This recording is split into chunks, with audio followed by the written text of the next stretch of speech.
শুধু গণভোট আর পার্লামেন্ট না, আপনি একটা পলিটিক্যাল পার্টি স্টেক হোল্ডারের কনসেনসাসও নেবেন, কারণ তারা হয়তো ভোটে জিতবে না, কিন্তু তারা সম্মতি উৎপাদন করে, তারা মতামত তৈরি করে। সে দিনটা তো নেই, দিন বদলেছে। এখন এই কাঠামোগুলো জরুরি। আমি শুধু বলতে চাচ্ছি এটা নিয়ে যে বিভ্রান্তির কোনো কিছু নেই। আমরা একটা কাঠামোর ভেতর যদি থাকি, এটা শুধু ভালো ফলাফলটাই আমাদের জন্য নিয়ে আসবে। তাহলে আপনার এই জনগোষ্ঠীটা আসলে ভোটার না, সে শুধু বয়সের মাপকাঠিতে পড়ে গেছে 18+, মানে তালিকার সাথে হচ্ছে 18-র তালিকা আছে আমাদের, কিন্তু আমাদের দেশে আসলে ভোটার তালিকা নাই। ক্যারিজমেটিক লিডার তো আসলে প্রতিদিন তৈরি হয় না, মানে রাষ্ট্রের জন্য সেরকম লিডারও তো খুব গুরুত্বপূর্ণ। মানে এখন যে জায়গাটা আসলো সেটি কিরকম ভাবে ব্যাখ্যা করবেন? দেখেন, আপনি তো এটা তো এমন কোনো জিনিস না যে আপনি যদি এটা একমত হন আপনি এটা কোনোদিন পরিবর্তন করতে পারবেন না। যদি কখনো সেরকম ম্যান্ডেট নেবার প্রশ্ন আসে আজকে 2 মেয়াদের পর যে এটা এক্সটেন্ড করতে হবে, পৃথিবীতে এরকম ঘটনা বহুবার ঘটেছে নিঃসন্দেহে, যে আপনি গণভোটে চলে যাবেন, আপনি পার্লামেন্টে এটা প্রস্তাবনা পাশ করে আপনি গণভোটে দেবেন, অথবা সেকেন্ড টার্মের নির্বাচনের সময় আপনি জনগণের ম্যান্ডেট নিয়ে আসবেন ইলেকশনের আগে, যে আমি এইবার যদি ক্ষমতায় যাই তাহলে আমি এই সংবিধান পরিবর্তন করে আমি ম্যান্ডেট বাড়াবো। সুতরাং জনগণের মতামতটা মতামত নেবেন, মানে দিন শেষে হচ্ছে যে এই মতামতের ভিত্তিতে সম্মতির সাথে শাসন করবার কালচার ডেভেলপ করা দরকার। তখন যদি ধরেন 2/3 মেজরিটি পিপল ভোট দিল আপনাকে যে হ্যাঁ আপনি ম্যান্ডেট চেঞ্জ করেন, কোনো সমস্যা নাই, হবে, কোনো সমস্যা নাই। এখন এই জন্য হচ্ছে যে মানে এইটা হইলে যে দেশ একেবারে রাতারাতি বদলে যাবে যেমন সত্য না, আবার না হইলেই যে আমরা একেবারে খুব পিছায় যাবো ব্যাপারটা তা না। আমি হচ্ছি এই সংস্কার যে কোনো কিছু গুরুত্বপূর্ণ, পরবর্তীতে পরিবর্তন হতে পারে, সংবিধানটাও পরিবর্তন, সেটিও তো আবার বটেই হতে পারে, কারণ সেই মানসিকতাটা লালন করাটা কিন্তু জরুরি, এটা হলো গুরুত্বপূর্ণ। তো এই জন্য হচ্ছে আমরা যেটা বারবার বলছি যে সংস্কার হওয়া দরকার মনস্তত্ত্বে। এখানে যদি সংস্কার হয়ে যায়, কাগজের সংস্কারটা অনেক ইজি। এখানে যদি দূরত্ব থাকে তাহলে দেখবেন যে কাগজের পাতায় পাতায় মিশায় লাগায় রাখবেন, একই ঘরে থাকে, একই বিছানায় ঘুমায়, সেই মানুষগুলো সংসার ভেঙে যায় না, কারণ দূরত্বটা সমুদ্রের মতো হয়ে গেছে একই বিছানায় থাকার পরেও। তো সেই জায়গায় হচ্ছে যে আপনার মনস্তাত্ত্বিক পরিবর্তনটা জরুরি, যেটা সায়েম ভাই বলেছেন কারেক্ট। চর্চা করার লিডারশিপের দায়িত্ব পলিটিক্যাল লিডারশিপের। নেশনকে আপনি কীভাবে লিড করবেন? কেন জিয়াউর রহমানকে মানুষ এখনও স্মরণ করে? তার রাজনীতি করে না, কিন্তু জিয়াউর রহমানকে স্মরণ করে কেন? কারণ তিনি খালি গায়ে গেঞ্জি পরে বুট পরে নিজে মাটি কাটছে, 7,000 মাইল হেঁটে খাল খনন করছে। মানুষ কেন স্মরণ করবে না?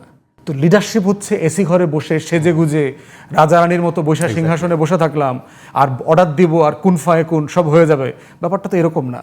লিড দিতে হবে আর কি। তো সেরকম লিডার আসলে মানুষ জিয়াউর রহমানকে হানা ভোটে দিছে না যে মানুষে আপনি দেশ চালান। তো এই জন্য হচ্ছে ক্যারিজমেটিক লিডার আসলে হবে, মেয়াদ ছাড়াও হবে, আবার মেয়াদ কন্ট্রোল করে দিলেও আপনি যদি মনে করেন যে না আমি কোনো কিছু আসলে ডেডলক পাবলিককে, এই জন্য হচ্ছে আমাদের ওপেন মাইন্ডেড থাকা দরকার সব জায়গা থেকে। পলিটিক্যাল পার্টিরও ওপেন মাইন্ডেড থাকা দরকার যে হ্যাঁ আমরা ফিল করতেছি হয়তো রাইট না, এটা 31 দফাতে তো সেরকমই ছিল, 2 টার্মের বেশি কেউ থাকবে না। তো আলটিমেটলি আমরা তো এক্সপেক্ট করছি এটা তো একদম স্ট্রেট ওয়ে, এটা সবাই একমত হয়ে যাবে। তারপর যদি আবার কনসেনসাস বেস, সবাই যদি পলিটিক্যাল পার্টি স্টেক হোল্ডার সবাই 10 বছর পর অ্যাগ্রি করে, এবং সেক্ষেত্রে আমি বলবো যে শুধু ইলেকশন ম্যান্ডেট না, কনসেনসাসের ভিত্তিতে হওয়া দরকার। যেহেতু কনসেনসাসের ভিত্তিতে এটা 2 টার্মে আসছে, শুধু গণভোট আর পার্লামেন্ট না, আপনি একটা পলিটিক্যাল পার্টি স্টেক হোল্ডারের কনসেনসাসও নেবেন, কারণ তারা হয়তো ভোটে জিতবে না, কিন্তু তারা সম্মতি উৎপাদন করে, তারা মতামত তৈরি করে। এই গুরুত্বপূর্ণ সংগঠনগুলোর মতামতকে আমাকে নিতে হবে। ফেব্রুয়ারির প্রথমার্ধে যে নির্বাচনের কথা বলা হচ্ছে, সেটি এই আলোচনাগুলো যেটি আজকের টেবিলে খুব ভালোভাবে উঠে এসেছে, সেটি হলো আশাবাদের জায়গা। মানুষ তো আসলে নেগেটিভ ব্যাকবাইটিংটাই বেশি করে, কিন্তু কনসিডারিং অল ইস্যুস আপনি যদি বলেন যে ফেব্রুয়ারির প্রথমার্ধে নির্বাচন হওয়ার মতো পরিস্থিতি কেমন আছে এখন যদি আপনি বলেন? একেবারে সম্পূর্ণভাবে এর আগেও নির্বাচন হতে পারে এদেশে। 1990 সালের 6 ডিসেম্বর, মানে কনসিডারিং আইন শৃঙ্খলা পরিস্থিতি, স্থানীয় প্রশাসন সবকিছু নিয়ে যদি কোনো সমস্যা নেই।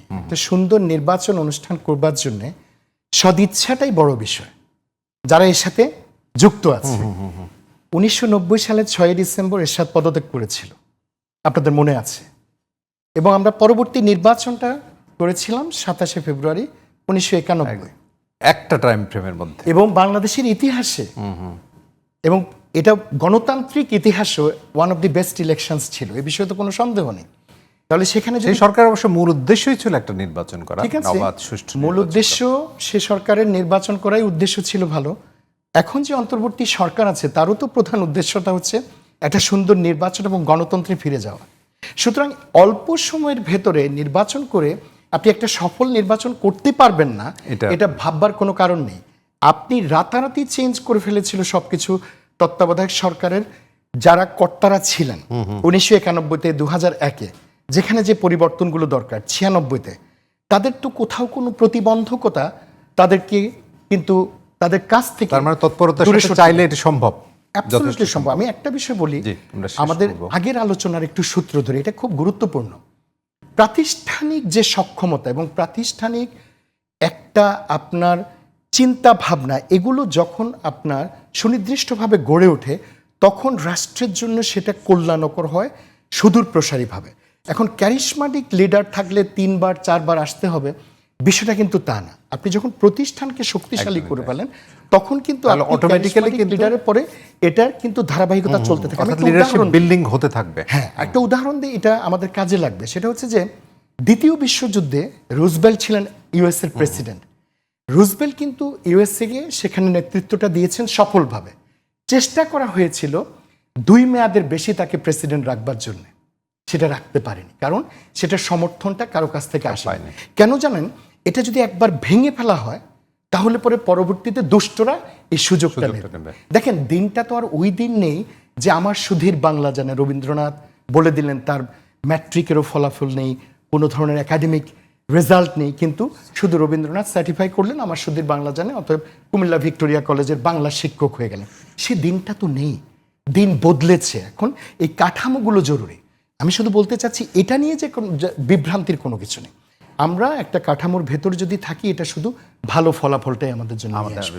Considering all issues, present condition যদি বলেন। একটা বিষয় হচ্ছে যে বাংলাদেশে নির্বাচন বলতে আমরা যা বুঝাই, আমি এই বুঝানোটার সাথে একমত না। বাংলাদেশে নির্বাচনের আলোচনাতে দেখবেন যে ভোটার তালিকাটা হালনাগাদ করবার একটা আলোচনা আসে। ইলেকশনটা কি ব্যালটে হবে না ইভিএমে হবে, আর হচ্ছে প্রশাসনিক নিরপেক্ষতা বজায় থাকবে কিনা, আইন শৃঙ্খলা পরিস্থিতি নিয়ন্ত্রণ থাকবে কিনা। মোটা দাগে এই 3টা জায়গাতে আমাদের নির্বাচনের আলোচনাটা থেমে যায়। বাংলাদেশের নির্বাচনের সবচেয়ে বড় সংকট হচ্ছে আপনার তালিকাভুক্ত ভোটার আছে যারা আসলে নাগরিক না। আপনার 12.5 কোটি মানুষ আছে তালিকাতে যারা ভোট দেবেন, যারা আসলে রাষ্ট্র বোঝেন না, তারা আসলে কাকে ভোট দেবেন না, এই সংখ্যাটা হিউজ। এবং নির্বাচিত প্রতিনিধি উপজেলাতে, পৌরসভাতে, ইউনিয়ন পরিষদে, এরকম প্রচুর প্রতিনিধিকে আমি ব্যক্তিগতভাবে জিজ্ঞেস করেছি, আপনি যদি অটো না পাঠান, ফুসপানি না খাওয়ান, বিরিয়ানি না খাওয়ান, এজেন্ট দিয়ে বাড়িতে বাড়িতে গিয়ে আপনার এই দান সদগা, বিকাশ নগদ যদি না করেন, রকেট টকেট যদি না পাঠান, নিজ দায়িত্বে নিজের টাকায় শীতের সকালে 50-100 টাকা অটো ভাড়া দিয়ে ভোট দিতে আসবে, এই শতাংশটা কত? কোনো প্রতিনিধি বলে নাই এটা 15 থেকে 20-25% হবে। তাহলে আপনার নির্বাচনে 65, 70, 75, 80% ভোটার কোত্থেকে আসে? তাহলে আপনার এই জনগোষ্ঠীটা আসলে ভোটার না, সে শুধু বয়সের মাপকাঠিতে পড়ে গেছে 18+, মানে তালিকার সাথে হচ্ছে 18-র তালিকা আছে আমাদের, কিন্তু আমাদের দেশে আসলে ভোটার তালিকা নাই। তাহলে 53 বছরে এই রাষ্ট্রের সবচেয়ে বড় ব্যর্থতার জায়গা হচ্ছে এই রাষ্ট্র তার দেশের বাসিন্দাদেরকে নাগরিক বানাইতে পারে নাই। 18 বছর বয়স্কী মানুষগুলোকে সে ভোটার বানাইতে পারে নাই, তালিকাভুক্ত করেছে। এবং আমি নির্বাচন কমিশন এই কথাটা বলেছি, এই কাজটা কঠিন কাজ না। আপনি 5 লক্ষ, 6 লক্ষ, 10 লক্ষ ভলান্টিয়ার ট্রেন করেন স্কুল, কলেজ, বিশ্ববিদ্যালয়ের ছেলে মেয়েদেরকে, তাদের একটা প্রোটোকল ট্রেন করে তাদেরকে উঠানে পাঠান ভোট কি জিনিস বোঝানোর জন্য। এটা সম্ভব। জিয়াউর রহমানের আমলে করা পরিবার পরিকল্পনা আপারা এই প্রজেক্ট বাস্তবায়ন করছে, সুতরাং সেই নজির আছে, সম্ভব।